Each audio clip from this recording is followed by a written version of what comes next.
Si Yesiu ay ipinanganak sa isang mayamang pamilya, ngunit itinakwil siya ng kanyang mga magulang dahil sa kanyang kakaibang pangarap. Gusto niyang maging isang professional gamer. Kaya lumaya siya sa kanila at nagtrabaho bilang isang bantay ng computer shop. Dito nakatrabaho niya si Sumukyu na kalaunan ay naging matalik niyang kaibigan. Pareho silang nangangarap na maging professional gamer balang araw. Nagsimula ang kwento kung kailan ang esports ay unti-unti nang nakikilala sa buong bansa. At ang pinakapopular sa mga ito ay ang larong Glory.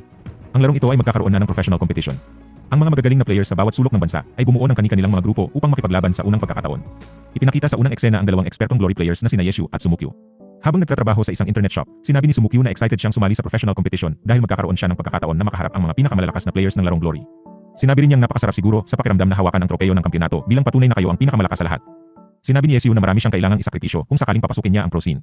Tinanong ni Sumukyu kung hindi ba niya gustong makamit ang tropeyo.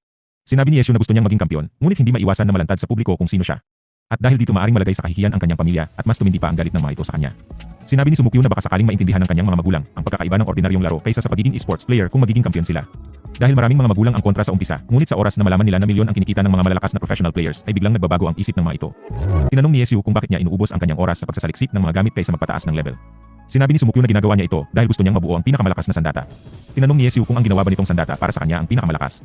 Sinabi ni Sumukyu na hindi pa sa ngayon, ngunit darating ang araw na ito ang magiging pinakamalakas sa lahat. Bigla silang tinawag ni Boss Tao.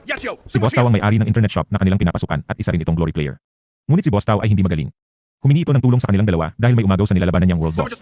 Agad nilang ipinasok ang kanilang Glory card upang makapag-login. Tinawagan din nila ang kanilang mga kagrupo upang maghanda para sa World Boss. Sinabi ni Boss Tao na napababa na nila sa kalahati ang HP ng boss nang inagaw ito sa kanila ng Royal Style Guild. Sinabi niyang hindi sila papayag na maagaw lang ito kaya humingi sila ng tulong sa kanila. Sinabi ni Yesiu na may isinama siyang kaibigan. Siya si Stormcloud na isang martial master. Sinabi ni Boss Tao na kung kaibigan siya ni Yesiu ay siguradong malakas rin siya. Sinabi rin niyang si Yesiu na ang mag-command at susunod sila sa plano nito. Sinabi ni Yesiu na mas marami ang kalaban, ngunit ang commander lang ng mga ito ang nakikita niyang may kasanayan sa pakikipaglaban. Sinabihan niya si Stormcloud na ihiwalay ang commander at sila na ni Sumukyu ang tatapos dito. Nagsimula ang kanilang plano nang pumasok na sa Berserk mode ang World Boss. Mula sa makapal na usok ay lumabas ang Martial Master at agad na pinuntirya ang commander ng kalaban upang mapatalsik ito paitaas. Habang nasa ere ay pinaulanan ito ni Sumukyu. Sinubukan ng Exorcist na salagin ang mga tira ni Sumukyu, ngunit hindi niya napansin na kalapit na niya si One Autumn Leaf. Si One Autumn Leaf ang pangalan ng karakter ni Yesiu. Lumipat ang eksena sa kabilang grupo. Si Emotionless Magic ay gumawa ng Ice Wall upang kulungin ang mga miyembro ng Royal Style para tamaan ng World Boss. Habang si Spring Heaven naman ay inuubos ang mga nakaligtas. Hindi nila inasahan na sobrang lakas ng babaeng player. Nakilala ng Exorcist si One Autumn Leaf. Sinabi ni Yesiu na sumuko na siya, ngunit sinabi ng Exorcist na masyado pang maaga para sumuko. Hindi niya alam na ang kanyang mga kagrupo ay naubos na nila Boss Tao. Sinabi ni Yesiu na susubukan niyang i-activate ang ikapitong yugto ng Battle Spirit. Nagulat si Sumukyu dahil upang magawa ito ay kailangan niyang mabuo ang 120 hit combo. Sinabi ni Yesiu na magagawa na niya ito ngayon dahil sa sandatang kanyang ginawa para sa kanya. Napansin ng Exorcist ang gustong gawin ni Yesiu kaya sinabi niyang hindi siya papayag kaya sumugod ito kay Sumukyu. Ngunit hindi ito nagtagumpay at napatay siya ni Yesiu. Sinabi ni Yesiu na sayang naman dahil muntik na niyang mabuo ang combo. Nang matapos ang objective ay agad silang bumalik upang tulungan ang grupo sa World Boss. Lumipat ang eksena sa kampo ng Royal Style. Sinabi ng Exorcist na kakaibang dumiskarte si One Autumn Leaf at ang mas nagpahirap pa rito ay puro skilled attackers ang miyembro ng kanyang grupo. Sinabi naman ng isang player na magaling lang si One Autumn Leaf sa normal game ngunit hindi kanya kayang talunin sa tunay na kompetisyon. Kinabukasan ay nakipagkita si Yesiu sa kanyang kakambal. Si Sumukyu naman ay nakipagkita sa kanyang nakababatang kapatid. Sinabi nitong pupunta sila sa park dahil naghihintay doon si Yesiu. Sumakay siya sa likod ng kanyang kuya at sinabing gusto niyang makita itong maging kampiyon balang araw. Sinabi ni Sumukyu na magiging kampiyon siya basta ipangako lang ng kanyang kapatid na mag-aaral itong mabuti. Tinanong ng kanyang kakambal kung kamusta na siya. Sinabi ni Yesiu na napagdesisyonan na niyang maging pro player. Sinabi ng kanyang kakambal na ang kanilang mga magulang ay nagtatanong na rin kung kamusta na siya. Tinanong rin ito kung sa tingin ba niya ay tatanggapin ng mga ito ang kanyang desisyon. Sinabi ni Yesiu na siguro ay hindi pa sa ngayon, ngunit hindi siya nawawalan ng pag-asa na darating ang araw na maiintindihan din nila ang kanyang pangarap. Sinabi ng kanyang kakambal na suportado niya ang pangarap ni Yesiu. Siya na muna ang bahala sa mga magulang nila at gawin lang niya kung ano ang kanyang gusto. Gamitin mo muna ito hanggang sa oras na matanggap na ng ating mga magulang ang iyong pangarap. Pagkatapos nilang magkita ay nakipagkita naman siya kay Sumukyu at sa kapatid nitong si Sumocheng. Sinabi ni Yesiu na nagugutom na siya. Sinabi ni Sumocheng na ipagluluto niya sila ng pritong itlog na may kamatis. Sinabi ni Yesiu na matagal na rin nung huling natikman niya ang luto ni Sumocheng. Sinabi ni Sumukyu na kung hindi siya natalo noon kay Yesiu ay hindi niya matitikman ang luto ni Sumocheng. Naalala nila ang nakaraan noong una silang magkita. Sinabi ni Sumukyu na sinong mag-aakala na may tatalo sa kanya dahil siya ang pinakamalakas na player noon ng Excellent Era. Habang sila ay naglalaban dumating si Sumocheng na may dalang tanghalian. Sinabi ni Yesiu na gusto mo bang kumain muna? Sinabi ni Sumukyu na sumabay ka na sa amin dahil baka makakuha ka pa ng dahilan kapag tinalo kita. At dito na nagsimula ang pagkakaibigan nilang dalawa. Sinabi ni Sumukyu na naghahanap pa ng isang bantay ang internet shop na kanyang pinagtatrabahuan. At kung kailangan niya ng matutuluyan ay maaari naman siyang magrenta ng kwarto rito sa kanila. Sinabi ni Yesiu na ang bilis ng panahon. 2 taon na pala silang naglalaro ng Glory. At sa tingin niya ay ngayon na ang tamang panahon upang pumasok sila sa professional scene. Kinabukasan ay sobrang saya ni Sumukyu dahil na-upgrade niya ang weapon ni Yesiu. Sinabi ni Sumukyu na ito ang pinakamalakas na weapon ngayon sa larong Glory. Sinabi rin niyang dahil dito mas madali na para kay Yesiu ang makamit ang pagiging kampiyon. Nilapitan sila ni Boss Tao. Sinabi niyang bumubuo siya ngayon ng grupo para sa Pro League at gusto niyang kunin silang dalawa upang maging professional players. Makakatanggap sila ng sweldo habang naglalaro. Ang kailangan na lang nilang gawin ay mag-focus kung paano pa mas magiging malakas. Tinawag nila ang kanilang grupo na Excellent Era. Ipinangalan ito sa internet shop na pagmamayari ni Boss Tao. Hindi nagtagal ay natapos na nila ang lahat ng preparasyon. Sila ngayon ay ganap ng mga pro players. Sinabi ni Sumukyu na simula na ito ng kanilang pangarap at darating din ang araw na maaabot nila ang tuktok. Nakita ni Yesu na gumawa si Sumukyu ng bagong account na kamukha ni Sumocheng. Sinabi ni Sumukyu na ito ay kanyang sorpresa para sa kanyang kapatid. Dahil sa masamang panahon nag-aalala si Boss Tao kung darating ba sa unang meeting nila ang mga inimbitahan niya sa grupo. Kalaunan ay isa-isa na silang nagdatingan. Siya si Emotionless Magic, siya si Woven Shadows ang healer, si Stormcloud ang martial master, at si Springhaven na gunner. Nagulat si Emotionless Magic nang makita si Springhaven. Hindi niya inaasahan na isa itong magandang babae dahil sa lupit nito sa pakikipaglaban sa PvP. Sinabi ni Boss Tao na dahil andito na silang lahat ay sisimulan na nila ang pirmahan ng kontrata. Kailangan na lang niyang i-photocopy ang kanilang mga identification. Sinabi ni Sumukyu na nalimutan niya ang kanyang ID kaya kukunin niya muna ito. Sinabi ni Yesu na bukas na lang niya ipasa dahil sobrang lakas ng ulan sa labas. Ngunit sinabi ni Sumukyu na mabilis lang siya. Sumugod na sa ulan si Sumukyu. Sobrang lakas pa rin ng ulan at nababahala na si Yesu dahil kanina pa ito umalis. Tinawagan na niya si Sumukyu ngunit hindi ito sumasagot. Dahil sa lakas ng hangin ay nabali ang sanga ng puno at bumagsak ito sa kalsada. Agad itong iniwasan ng sasakyan. Ngunit dahil sa madulas ang kalsada ay nawalan ito ng kontrol. Dumiretso ito sa bangketa kung saan si Sumukyu ay naghihintay ng stoplight. Lumipat ang eksena kung saan dala na nila si Sumukyu sa ospital. Ngunit sa kasamaang palad ay hindi siya nakasurvive. Binawian ng buhay si Sumukyu at naiwang ulila si Sumocheng. Sa isang panaginip ay nakita niya si Sumukyu. Sinabi nitong alagaan niya muna si Sumocheng dahil ito ay kanya na ring kapatid. Sinabi ni Boss Tao na maaaring hindi ito ang tamang oras. Ngunit kailangan na niyang ipaalam sa lahat na dahil sa kulang na sila sa miyembro, ay maaaring mapawalang bisa ang registration ng kanilang grupo sa liga. Sinabi niyang kailangan nilang malaman ito agad habang may panahon pa upang makahanap pa sila ng bagong grupo kung sakaling sila ay aalis. Sa gitna ng kanilang meeting ay dumating si Sumocheng. Sinabi nitong gusto niyang kunin ang mga naiwang gamit ng kanyang kapatid. Nang makita nila ito ay nabalot ng lungkot ang buong silid. Sinabi ni Sumocheng na kagaya nila, pangarap rin ng kanyang kuya na lumaban sa torneo. Kaya nakikiusap siya na huwag nilang bitawan ang kanilang mga pangarap. Pilitin na lang nila na makahanap ng kapalit kung isa na lang naman ang kulang. Sinabi ni Springhaven na buo na ang kanyang desisyon at anumang mangyari ay hindi niya iwanan ang grupo. Siya na muna ang bahalang maghatid kay Sumocheng. Sinabi rin ng ibang miyembro na hindi sila alis. Sinabi ni Yesu na kailangan nilang babaan ang qualification ng ika-6 na miyembro upang hindi ma-invalid ang kanilang grupo dahil malapit nang magsimula ang liga. Tinanong ni Springhaven kung maaari bang ihatid niya si Sumocheng. Sinabi ni Sumocheng na hindi ba't matapang naman ako ate. Kahit noong andito pa si kuya ay umuwi akong mag-isa, ako ang nagluluto, naglalaba at gumagawa ng mga gawaing bahay. Bumuhos na ang luha sa mga mata ni Sumocheng. Lumipas ang ilang araw at pinilit ng grupo na makahanap ng ika-6 na miyembro. Ginawa nila ang lahat upang kausapin ang mga players na sa tingin nila ay may potensyal. Sinabi ni Springhaven na halos lahat ng malalakas na players ay mayroon ng kagrupo. Mahihirapan na tayong makahanap ng maayos na miyembro habang papalapit ang kompetisyon. Sinabi ni Stormcloud na sigurado namang may plano si Yesu. Sinabi ni Emotionless Magic na nag-anunsyo si One Autumn Leaf sa publiko na makikipaglaban siya ng one-on-one sa Excellent Era Internet Shop. Tinanong ni Boss Tao kung bakit niya ginawa yon dahil hindi ba't ayaw niyang makilala siya. Dumating ang sekretarya ni Boss Tao.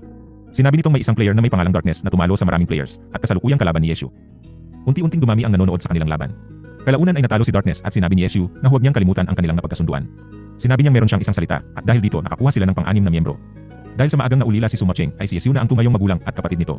Sinabi nitong kakatapos lang niyang maglaba at nakapagluto na rin siya ng kanilang agahan. Ibinigay ni Yesu ang ginawang account card ni Sumukyu. Sinabi niyang ito si Dancing Rain ang ginawang account ng kanyang kuya para sa kanya. Dumating na ang araw kung kailan magbubukas na ang liga. Ang lahat ay excited na dahil ito ang pinakaunang torneo ng Larong Glory. Ang unang magtatapat ay ang kupunan ng Blue Rain at ng Excellent Era. Ang ligang ito ay may 3 parte. Ang una ay 1-on-1, paunahan itong makatatlong panalo. Ang kasunod naman ay 3-on-3. At ang huli ay ang buong grupo na 5v5. Kung saan maaaring mag-switch or substitute ang reserve player at ang grupo na makakaubos ng kalaban ang mananalo. Ang nanalo sa unang bracket sa liga ay ang grupo ng Excellent Era. At nanalo pa ulit sila ng 4 na sunod-sunod. Sila na ngayon ang tinatawag na itim na kabayo ng torneo. Isang grupo na mayroon lang 6 na miyembro at walang mga historya sa kahit anong professional scene. Ang kanilang pinuno ay ang rank 1 global player na si One Autumn Leaf na may record na undefeated. Ngunit may misteryo sa katauhan nito dahil hindi siya nagpapakilala sa publiko.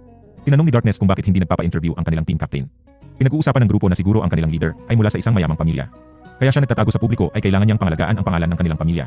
Dahil anumang issue ay maaaring gamitin ng mga kalaban ng kanilang pamilya sa negosyo. Sinundo ni Yesu si Sumocheng. Pupunta sila sa restaurant kung saan nagse-celebrate ang grupo. Sinabi niyang panoorin niya ang darating nilang laban. Ngunit natigilan si Sumocheng at sinabing hindi niya maipapangako dahil siya ay natatakot. Nakita ni Yesu ang account card na ginawa ni Sumukyu. Sinabi ni Sumocheng na palagi niya itong dala dahil isa ito sa mga naiwang alaala ng kanyang kuya. Dumating na sila Yesu at tinanong kung may namiss ba sila. Tinanong ni Springhaven kung ano ang gustong kainin ni Sumocheng. Sinabi ni Boss Tao na ang gabing ito ay para sa kanilang tagumpay. Lumipat ang eksena kung saan nasa press conference ang grupo ng Royal Style. Sila ang dating nakasagupan nila Yesu at umagaw ng world boss kay Boss Tao. Sila rin ang susunod nilang makakatapat. Sinabi ng leader nito na malakas ang Excellent Era ngunit ang Royal Style ay mas malakas sa kanila. Ang dalawang grupo ay nagharap na sa stage. Sinabi ng announcer na ito ang grupong inaabangan ng lahat. Dahil hindi lang ito tapatan ng Excellent Era at Royal Style, kundi ay laban din ng dalawang legendaryong players na nagkaroon ng personal na alitan. Nagkamayan na ang dalawang grupo. Tinanong ng leader ng Royal Style kung nasaan na ang kanilang captain. Sinabi ni Stormcloud na nakaupo na ito kaya nagulat ang leader ng Royal Style. Sa una at pangalawang parte ng laban ay nanguna ang Royal Style at nakakuha ng lamang. Dito na magkakaalaman sa team battle kung sino ang mananalo. Tigdalawa na lang ang natira sa bawat grupo at pareho na ring namatay ang kanilang mga reserba. Sinabi ni Yesu na mahusay ang exorcist dahil gumamit ito ng super armor upang maiwasan ang knockback effect. Agad namang sumugod si Darkness. Sinabi ng announcer na ang dalawang kupunan ay parehong nagpapakita ng husay sa pakikipaglaban. May ibang mga grupo na pinanood din ang kanilang laban. Sinabi nitong nakasalalay kay Darkness at Peaceful both ang magiging resulta ng laban at kung paano nila susuportahan ang kanilang mga captain. Sinabi ni Yesu na maging alerto si Darkness dahil ito na ang critical na oras. Sumugod na sila Yesu ngunit naiwasan ito ng kalaban. Sinabi ni Peaceful Hermit na astig ang kanyang armas. Sinabi ni Yesu na ito ang tanyag na Evil Annihilator. Nagpakawala na ng atake si Peaceful Hermit. Ngunit nakaiwas si Yesu at nag-counter. Tumira siya ng special skills at tinamaan ang exorcist. Makikita ang mahusay na sabayan ng dalawang grupo. Ang kapitan ng bawat grupo ay parehong tumira ng control ability kaya pareho rin silang hindi makakilos. Inutusan niya si Darkness na tapusin na ang leader ng kabilang grupo. Ngunit ang hinabol niya ay ang support player. Pareho pala si Yeshu at si Peaceful Hermit ng diskarte. Ngunit mas liyamado ang Royal Style dahil mas matagal na silang magkagrupo kaya mas gamay na nila ang isa't isa. Hindi na nila kailangan ng command bago pa kumilos. Idineklara na ng announcer ang grupong nanalo. Ang MVP ay ang exorcist ng Royal Style na si Peaceful Hermit.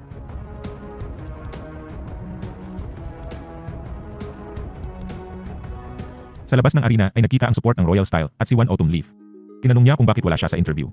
Sinabi ni Yeshu na hindi siya sanay sa mga ganong bagay. Sinabi niyang malaki ang potensyal ni Darkness kaya sanayin mo ito ng husto. Nagtaka si Yeshu kung bakit kilala niya ito. Sinabi niyang dati itong miyembro ng kanilang training camp. Magaling ang batang yun ngunit may sariling diskarte. Kalaunan ay binitawan siya ng Royal Style dahil mahirap siyang kagrupo. Masaya ako dahil nakikita mo ang kanyang potensyal. Sinabi ni Darkness na gusto sana niyang tapusin muna ang support player dahil tinamaan naman ng control si Peaceful Hermit at hindi ito makakagalaw. Sinabi nila na kung napatay lang niya agad si Peaceful Hermit ay madali na sa kanya ang makipagsabayan kay Burning Bolt. Sinabi ni Stormcloud na malakas ka at mabilis, ngunit sana ay mapag-aralan mo rin ang pakikipag-teamwork. Tanggap ni Darkness ang kanyang nagawang mali. Nanghihinayang si Woven Shadows dahil muntik na silang manalo. Sinabi ni Emotionless Magic na huwag na siyang magpaliwanag dahil huli na ang lahat at mag-ensayo na lang na maging team player. Sinabi ni Darkness na wala siyang training na pinalampas, sadyang kailangan lang niya ng panahon para sa teamwork. Nagalit na rin ito nang marinig na may nagsabi na baka siya ay kakampi ng Royal Style at ibinenta lang ang laro. Sinabi niyang ako lang ba ang napatumba ng Royal Style? Hindi ba't mas nauna pa kayong namatay kaysa sa akin? Nakasalubong niya si Yeshu paglabas. Sinabi nitong magpahinga muna siya at bumalik na lang bukas. Sinabi ni Yeshu na nakikita niya kay Darkness ang kanyang sarili. Dahil noon ay madalas kong iniisip na kaya kong manalo kahit mag-isa lang. Alam kong kahit papaano ay mayroon na tayong teamwork. Ngunit hindi natin pwedeng isisi ang lahat sa kanya. Masyado nating binigyan ng halaga ang manalo at nakalimutan na natin na isa tayong grupo. Bilang kapitan ako ang dapat sisihin ng lahat. Nang umuwi na ang lahat ay pumasok sa isip niya si Sumukyu. Tinanong ni Stormcloud kung bakit pa siya nandito. Nakita kong nakaon ang ilaw kaya tiningnan ko kung may nakaiwan dito. Sinabi ni Yeshu na nag-aalala siya para kay Darkness. Sinabi ni Stormcloud na naiintindihan niya ang pressure na maging kapitan, ngunit huwag niyang kalimutan na isa silang grupo. Kaya magpahinga na rin siya at huwag suluhin ang problema. Gabi na nang umuwi si Yeshu at nakatulog na si Sumocheng. Nakita niya ang isinulat nito para sa kanya. Kinabukasan ay bumalik si Darkness sa Excellent Era Internet Shop. Sinabi nito na ang gusto lang niyang gawin noong una ay ang talunin siya upang mapatunayan ang kanyang sarili. At ngayong sa tingin ng grupo ay hindi niya abot ang kanilang kwalifikasyon ay gusto na niyang mag-quit. Tinanong ni Yeshu na kung ito talaga ang kanyang plano ay bakit nandito pa siya. Sinabi niyang mayroon siyang isang salita. Hindi ako mag-quit hanggat hindi pa tapos ang liga. Nagulat siya kung bakit palaging si Yeshu na lang ang nakakakuha ng premyo. Sinabi niyang mas marami siyang ginawang attempt ngunit sa isang subok lang ni Yeshu ay nakuha na nito ang premyo. Sinabi ni Yeshu na nakuha niya ito dahil sa kanilang teamwork. Tinanong ni Darkness kung ano ang sinasabi ni Yeshu dahil hindi naman siya nakipagkoopera sa kanya. Sinabi ni Yeshu na sa bawat sablay na attempt ni Darkness ay nababago ang posisyon ng mga premyo. Hindi ako sumusubok hanggat wala sa tamang pwesto ang premyo. Kung wala kang ginawa ay hindi ko makukuha ang premyo ng isang subok lang. Tinawag siya ni Boss Tao. Sinabi nito na naging popular na ang kanilang grupo na Excellent Era. At dahil dito marami ng malakas na players ang gustong sumali sa kanila. Kabilang narito ang ibang miyembro ng Royal Style. Sinabi ni Yeshu na hindi niya papalitan si Darkness. Sinabi ni Boss Tao na magdagdag na sila ng miyembro kung sakaling. Narinig ito ni Darkness at sinabing kung sakaling ano. Natigilan naman si Boss Tao. Sinabi ni Darkness na hindi na niya hihintayin ang sagot at formal na siyang aalis sa grupo. Sinabi ni Yeshu na naiintindihan niya si Boss Tao, ngunit si Darkness ay ang tipo ng taong hindi papayag na basta na lang matalo. Malakas ito at may potensyal. Kailangan natin ng taong determinado kagaya niya. Maaaring may kahinaan pa siya, ngunit hindi ko siya bibitawan dahil lang sa isang pagkakamali. Sinabi ni Boss Tao na nagtitiwala siya sa kanya. Habang naka-online ang grupo ay napag-usapan nila si Darkness. Sinabi nilang hindi ito sumasagot sa kanilang mga private message. Tinanong nila kung bakit alis ito sa grupo dahil lang sa isang pagkatalo. Sinabi ni Yeshu na hindi lang ito isang pagkatalo para kay Darkness. Dahil siya ay dating trainee ng Royal Style Youth Camp at sila ang unang nakakita sa kanyang potensyal at galing. Ngunit dahil hindi siya team player ay binitawan nila ito. Simula noon ay ginagawa na niya ang lahat upang mapatunayan ang kanyang sarili. Sinabi ni Spring Heaven na kahit bago lang ang ating grupo ay nakabuo na tayo ng tiwala sa isa't isa. Sinabi ni Yeshu na kailangan lang natin ng konti pang panahon. Napansin ni Sumocheng na hindi maganda ang pakiramdam ni Yeshu. Tinanong niya kung nakakatulog ba siya ng sapat. Sinabi ni Yeshu na naging abala lang siya nitong nakaraan upang i-upgrade ang kanyang equipment. Tinanong ni Sumocheng kung malakas ba ang weapon na ginawa ng kanyang kuya. Sinabi ni Yeshu na ito ang pinakamalakas ngayon sa buong Glory. Tinanong ni Sumocheng kung maaari ba siyang manood sa laban nila sa finals. Pumayag si Yeshu sa kondisyon na kailangan niyang pagbutihin ang kanyang pag-aaral. Sinabi ni Sumocheng na ito rin ang madalas na sinasabi ng kanyang kuya. Pareho nilang naalala si Sumukyu. Napag-isipan muna nilang maglakad at panoorin ang pagdiriwang ng bagong taon.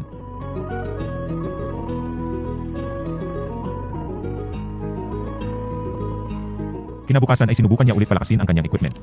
Nakita niya ang kwaderno ni Sumukyu. Sa internet shop ay may nakilala akong isang ekspertong player na walang matutuluyan. Masaya ito dahil may makakasama na ako sa laro. Ang Glory ay hindi ginawa upang laruin lang mag-isa. Sumabog ang World Chat dahil sa announcement ng successful upgrade ng weapon ni One Autumn Leaf. Dumating na ang finals ng unang championship ng larong Glory. Sinabi ng announcer na sa loob ng 6 na buwan, ang grupo ng Excellent Era at Royal Style na lang ang naiwan at maglalaban para sa finals. Lumipat ang eksena kung saan tumatakbo si Yeshu at Darkness. Sinabi ni Yeshu na hindi ka pa rin nagbabago. Dahil kung hindi ako hihinto ay hindi ka rin titigil. Hindi ba't sinabi ko sa iyong isang araw ay tatalunin kita? Kung hindi man sa laro ay kahit dito na lang sa pagtakbo. Sinabi ni Yeshu na hindi mo ako matatalo. Sinabi ni Darkness na alam ko naman dahil kung gusto kitang talunin ay alam kong mas gusto mong manalo. Kagaya lang naman ako ng karamihan, gusto nating lahat na manalo. Tinanong ni Darkness kung bakit mula elimination hanggang sa semifinals ay 5 lang ang miyembro ng Excellent Era. Plano niyo bang lumaban ng finals ng may 5 players lang? Sinabi ni Yeshu na 6 ang miyembro ng Excellent Era. Tinanong ni Darkness kung sino ang pang-anim at kung kasama ba sa kanilang estratehiya ang hindi muna siya ipakilala. Sinabi ni Yesyu na silang lahat ay naghihintay sa'yo dahil ang upuang yon ay para lang sa'yo. Nagulat si Darkness nang marinig ito. Sinabi ni Darkness na masyado kong pasikat maglaro at wala akong teamwork. Kung isasama niyo ako sa grupo ay magiging pabigat lang ako. Tinanong ni Yesyu kung ito ba ang tingin ng Royal Style sa kanya o ito ang tingin niya sa kanyang sarili. Dahil hindi ito ang nakikita ng Excellent Era sa'yo. Bibitawan mo ba ang pagkakataon na maging kampiyon at patunayan ang iyong sarili? Tinanong ni Darkness kung bakit ganoon na lang kataas ang tiwala niya sa kanya. Sinabi ni Yesyu na may tiwala siya sa Excellent Era. Magpahinga ka muna at bumalik kapag handa ka na. Tandaan mong ang ika-6 na posisyon ay palaging nakahanda para sa'yo. Hindi na makapaghintay ang lahat. Sa loob ng team room ay nagagalit si Emotionless Magic dahil ito na ang huling laban ngunit hindi pa rin bumabalik si Darkness. Sinabi ni Yesyu na kung hindi siya babalik ay susuko na lang ba tayo. Sinabi ni Emotionless Magic na hindi tayo nanalo noon kahit meron tayong 6 na miyembro. Ngayon ay kulang pa tayo ng isa. Sinabi ni Spring Heaven na siguradong gagawin ng Royal Style ang lahat upang manalo. Sinabi ni Woven Shadows na matatalo na naman tayo. Kinalma sila ni Yesyu at sinabing ibigay niyo lang sa akin ang inyong tiwala at siguradong mananalo tayo. Magsisimula na ang finals. Ipinakilala na ng announcer ang dalawang grupong maghaharap sa championship. Ang grupo ng Royal Style at ang grupo ng Excellent Era. Natatakot pa rin manood si Sumocheng ng laban ni Yesyu. Pangarap rin ng kanyang kuya ang maging kampiyon. Sinubukan niyang ilagin ang account na ginawa ng kanyang kapatid. Nasorpresa siya sa iniwang regalo ng kanyang kuya at sobrang nagustuhan niya ito. Nakita niya ang sulat ni Yesyu, huwag kang matakot dahil isa tayong pamilya. Kaming lahat ay naghihintay sa iyo. Ang unang sasabak sa 1-on-1 ay ang kapitan ng Excellent Era na si One Autumn Leaf. Walang kahirap-hirap ang kanyang panalo. Ang pangalawang laban ay kay Peaceful Hermit laban kay Stormcloud. Sinabi ng mga announcer na mukhang mahihirapan ang Excellent Era dahil kapos ang mga ito ng players. Ipinakita si Darkness na nasa loob ng comfort room ng stadium at nag-iisip. Sinabi rin ng announcer na 10 minuto na lang at hindi magtatagal ay matatalo na ang Excellent Era. Parang natauhan si Darkness nang marinig ito. Pinapakalma ni Yesyu ang mga kagrupo. Sinabi ni Stormcloud na halimaw ngayon ang kapitan ng Royal Style dahil parang nasa kondisyon siya ngayon. Tinanong ni Emotionless Magic kung ano ang secret weapon ni Yesyu. Sinabi ni Yesyu na ito ay ang lakas ng ating grupo. Si Darkness ay walang pasensya at palaging gustong patunayan ang kanyang sarili. Ngunit hindi ito sumusuko. Sa ating lahat ay siya ang pinakadeterminadong manalo. Emotionless Magic, madalas ay marami kang nasasabi, ngunit ang totoo dito ay nag-aalala ka lang para sa grupo. Woven Shadows, palagi mo na lang nakikita na matatalo tayo, ngunit pagdating sa oras na kailangan ka, ay lagi kang maasahan. Spring Heaven, gusto kong magpasalamat sa iyo dahil sa pag-aalaga mo kay Sumocheng. Stormcloud, bilang Vice Captain ay kampante kaming lahat dahil alam naming lagi kang nandyan. Boss Tao, sinugal mo ang lahat ng mayroon ka sa amin. At nagpapasalamat ako sa inyo dahil naniniwala kayo sa akin. Nandito tayo ngayon para sa isa't isa. Kaya kukunin natin ngayon ang tropeo. Sinabi nila na kapitan parang kakaiba ka ngayon. Oo nga kapitan. Parang hindi bagay kapag nagmula sa'yo. Sinabi ni Yesyu na ganun kasi yung mga napanood niya sa pelikula. Sinabi ni Stormcloud na ipakita natin kung anong klaseng teamwork ang mayroon tayo. Sinabi ni Boss Tao na tinatawag na sila sa stage. Bago bumalik sinabi ni Yesyu na magagawa nating maging kampiyon. Sinabi ng announcer na pangatlong parte na ng kompetisyon at dito sa huling parte ang mananalo ang magiging unang kampiyon ng Professional League ng Glory. Sinabi rin niyang gaganapin sa bagong area ang laban. Ang Royal Style ay lalabas sa ikalawang palapag habang ang Excellent Era ay magmumula sa unang palapag. Sinabi ng Vice Lead ng Royal Style na may dalawang kumukonektang elevator sa unang palapag. At pareho na nilang natamnan ng bitag. Sinabi ng kanilang gunner na siya ay nasa pwesto na, ngunit hindi pa niya makita ang sinuman sa Excellent Era. Napansin rin niyang masyadong mataas ang ikalawang palapag. Kung sakaling mahuhulog ka rito ay siguradong eliminated ka na. Sinabi ni Emotionless Magic na may dalawang elevator paakyat at siguradong kontrolado na ito ng Royal Style. Kaya kailangan nating humanap ng ibang paraan. Nagbigay na ng signal si Yesyu kay Spring Heaven. Sinabi ni Burning Boat na maghanda sila dahil may naririnig siyang pagkilos mula sa ibaba. Sinabi rin niyang ang lakas ng loob nilang gamitin ang elevator nang hindi nag-iisip. Nagulat sila nang bumukas ang elevator dahil walang tao sa loob nito. Si One Autumn Leaf ay makikitang sakay sa ibabaw. Mabilis itong sumugod at tinulak ang gunner sa railings. Mabuti na lang at mayroon siyang grappling hook. Dumating si Peaceful Hermit at sinabing umatake na sila. Sinabi ni Emotionless Magic na mukhang kumagat na sila sa bitag. Kahit mag-isa lang si Yesyu ay makikitang nahihirapan pa rin ang mga miyembro ng Royal Style. Si Flash Memory ay naghagis ng granada. Ngunit mabilis itong na-deflect ni Yesyu. Sinabi ni Emotionless Magic na nagsimula ng mag-crack ang pundasyon. Sinabi ni Yesyu na hintayin nila ang kanyang signal. Sa tingin ko ay hindi pa nila nababasa ang ating plano. Pabayaan muna natin silang sirain ang paligid. Sobrang saya ng mga audience dahil nakikita nilang nakikipagsabayan si One Autumn Leaf sa maraming kalaban. Sinabi ng announcer na napakahusay ng mga kilos nito dahil walang magawa ang Royal Style sa kanya. Sinabi ni Emotionless Magic na malapit nang bumigay ang mga pundasyon. Sinabi ni Yesyu na hintayin muna nilang sumugod ang leader ng kalaban. Hindi nagtagal at sumugod na nga ito. Ibinigay na ni Yesyu ang signal. Sumabog ang elevator kasama na rin ang nakapaligid dito. Kasama nitong bumagsak si Peaceful Hermit. Sinabi ng mga announcer na ang dalawang kapitan ay napahiwalay sa kanilang mga kagrupo. Sinabi ni Peaceful Hermit na balwala lang ang plano ni Yesyu. Napansin ni Yesyu na may isang nawawala sa grupo ng Royal Style. Sinabi ng mga announcer na dito makikita ang lakas ng bawat leader. Si One Autumn Leaf ay nakikipaglaban sa 3 players ng Royal Style sa ikalawang palapag. Habang si Peaceful Hermit naman ay nakikipaglaban sa grupo ng Excellent Era sa unang palapag. Sa hindi inaasahang pagkakataon ay dumating si Darkness. Sinabi ni Stormcloud na masyadong malawak ang lugar at hindi siya makalapit dahil sa weapon ni Peaceful Hermit. Sinabi ng kanilang healer na umatras siya papunta sa likod ng library dahil masikip ang lugar doon. Sinabi ni Emotionless Magic na protektado niya ang kanilang pag-atras at nagpakawala ng blizzard. Si Yesyu naman ay inatake ang healer upang magpakita si Burning Cloud. Ngunit ang gunner lang nila ang rumisponde. Sinabi ni Yesyu na hindi siya pagpapawisan kung silang dalawa lang ang kalaban. Si Burning Boat naman ay nakatago pa rin at tila may binabalak. Sinabi ni Peaceful Hermit na walang epekto kung magtatago sila sa blizzard. Sinundan niya ang mga miyembro ng Excellent Era. Ngunit may biglang humarang sa kanya. Pumasok na si Darkness sa laban. Saglit na nawala sa focus si Peaceful Hermit kaya tinamaan siya ni Stormcloud. Sinabi ng mga announcer na kumpleto na ang mga miyembro ng Excellent Era. Sinabi ni Peaceful Hermit na simulan na ang kanilang plano. Napansin ni Stormcloud na kakaiba ang kilos ng kalaban kaya sinabihan niya ang grupo na mag-ingat. Ngunit nakapagcast na ng skill si Burning Boat at tinamaan ang mga miyembro ng Excellent Era. Sinabi ni Peaceful Hermit na marami pa silang kakaining bigas kung gusto nilang talunin sila. Sinabi ni Wu Shadow na pumalpak ang kanilang plano. Bumalik ang eksena noong binitawan ni Mingyu ang pagiging leader ng Royal Style at ipinasa ang kanyang account na si Peaceful Hermit kay Lu Liang. Tinanong ni Liang kung hindi ba siya nagsisisi na magiging shadow na lang niya. Sinabi ni Mingyu na ito ngayon ang kailangan ng kanilang grupo. Nagpapasalamat rin siya na dahil kay Liang ay siya na ngayon ang pinakamalakas na shadow. Sinabi ni Liang na ipapakita nila ang tunay na puwersa ng Royal Style. Sinabi ng mga announcer na dahil ang labang ito ay 5-on-5, nang pumasok si Darkness ay lumabas ang healer ng Excellent Era. Samantalang ang Royal Style ay may healer pa sa loob ng laban. Sinabi ni Stormcloud na sila ni Darkness ay pupunta kay Yeshu upang suportahan ito. Habang si Emotionless Magic at Spring Heaven ay inutusan niyang pumunta sa substitution area upang lumapit sa healer. Ngunit hinarangan sila ni Peaceful Hermit at ni Burning Bolt. Si Yeshu naman ay makikitang matindi ang focus habang nakikipaglaban sa tatlong miyembro ng Royal Style. Napahanga ang announcer sa bilis ng kamay ni Yeshu. At hindi lang ito basta mabilis dahil ang bawat kilos niya ay epektibo at hindi nababasag ang kanyang combo. Ngunit may malaki siyang problema dahil ang grupo ng Royal Style ay may healer at unti-unti nang naubos ang kanyang mana. Sinabi ni Peaceful Hermit na kung sa inyong tingin ay matatalo niyo ako ay nagkakamali kayo. Tinanong ni Darkness si Yeshu kung ano ang gagawin nila ngayon. Ngunit tila ba hindi siya narinig ni Yeshu. Nang tingnan siya ng grupo ay nakita nila ang konsentrasyon at focus nito. Tinanong ng player ng Royal Style kung bakit mahihinang atake lang ang ginagawa ni One Autumn Leaf. Sinabi ni Burning Bolt na plano nitong i-activate ang ikapitong yugto ng Battle Spirit. Nagtaka siya kung seryoso ba si Yeshu na gawin yun sa isang tunay na laban. Sinabi ng leader na putulin nila ang kanyang combo dahil hindi natin alam kung ano ang mangyayari kapag nabuo niya ito. Ngunit hindi pa natatapos magsalita si Peaceful Hermit ay tinapos na ni Yeshu ang isa sa mga miyembro nila. Agad silang umalis sa range ni Yeshu upang matapos ang kanyang combo. Sinabi ng announcer na muntik nang ma-unlock ni One Autumn Leaf ang Battle Spirit dahil umabot na sa 110 ang kanyang combo. Nagliyab ang ikalawang palapag ng silid aklatan. At mukhang may ipit pa si Yeshu. Nang siya ay kakainin na ng apoy ay bigla niyang naalala si Sumukyu. Naalala rin niya ang kanyang kapatid na sumusuporta sa kanya. Dahil dito bumalik na siya sa wisyo at sinabing gusto niyang manalo. Nagsigawan ng mga tao sa stadium nang makita nilang nakaligtas siya sa nagliliyab na palapag. Tinanong ng kanyang mga kagrupo kung okay lang ba siya. Sinabi niyang huwag kayong mag-alala at babawi tayo. Dahil sa kanyang sinabi ay bumalik ang kumpiyansa ng grupo. Sinabi ni Darkness na pinakaba mo kami. Sinabi ni Yeshu na mayroon siyang plano. Sinabi ng kanyang kakambal na iwasan yung kuna ng video ang mukha ni One Autumn Leaf. Binili pala nito ang broadcast rights ng finals. Tinawag ni Peaceful Hermit ang kanilang healer at gunner na lumapit sa kanya. Sinabihan ni Yeshu si Darkness at Stormcloud na salubungin siya. Sinabi rin niyang iwasan nila ang makipagsabayan dahil kritikal na ang kanilang mga buhay. Sinabi ni Peaceful Hermit na umalis sila sa elevator dahil papunta sa kanila si One Autumn Leaf. Inabagsak ni Yeshu ang elevator upang hindi sila makapunta sa kanilang leader. Sa likod naman ay patuloy rin ang laban ng ibang miyembro. Sinabi ni Spring Heaven na iwanan na siya ni Emotionless Magic at makipagpalit kay Wu Shadows upang magkaroon sila ng healer. Ayaw pa ni Emotionless Magic na iwanan si Spring Heaven ngunit sinabi nitong magtiwala siya. Inatake ni Yeshu ang gunner at tumalbog ito papunta kay Darkness. Sinabihan ni Peaceful Hermit si Burning Bolt na tulungan muna niya ang kanilang gunner. At siya na ang gagawa ng paraan upang matulungan ang kanilang healer. Malapit na maubos ang oras at mukhang nanganganib na ang Excellent Era. Tumayo si Sumocheng sa kanyang upuan at sumigaw.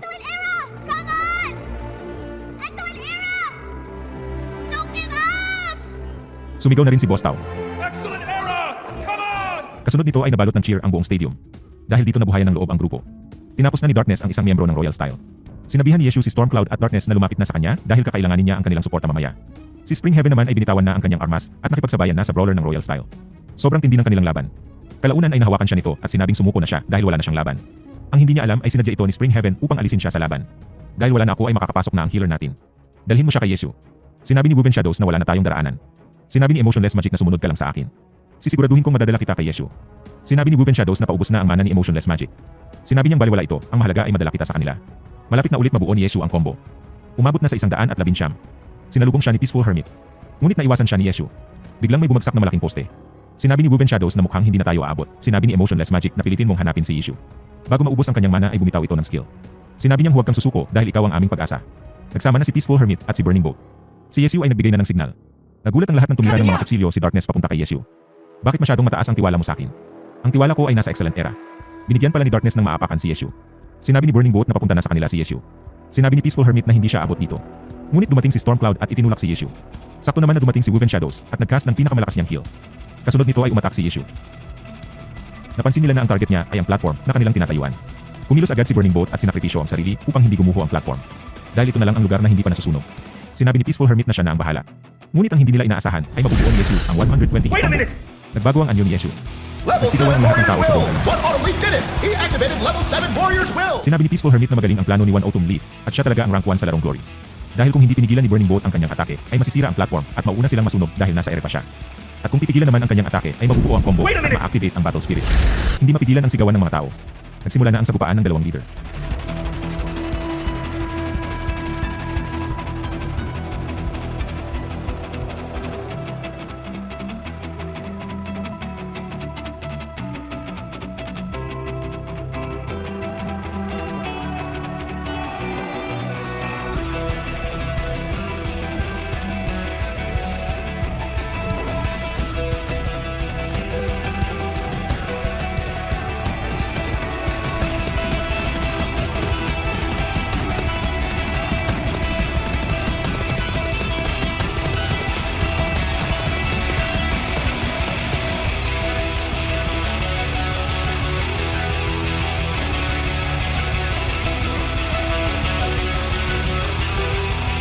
Hindi nagtagal ay bumagsak na ang buhay nilang dalawa.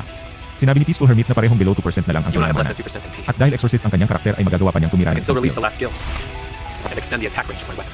Samantalang si One Autumn Leaf ay hindi na sapat ang mana upang makagamit ng skill. Tinanong niya kung paano pa mananalo si One Autumn Leaf ngayon. Sinugod na niya si Yeshu.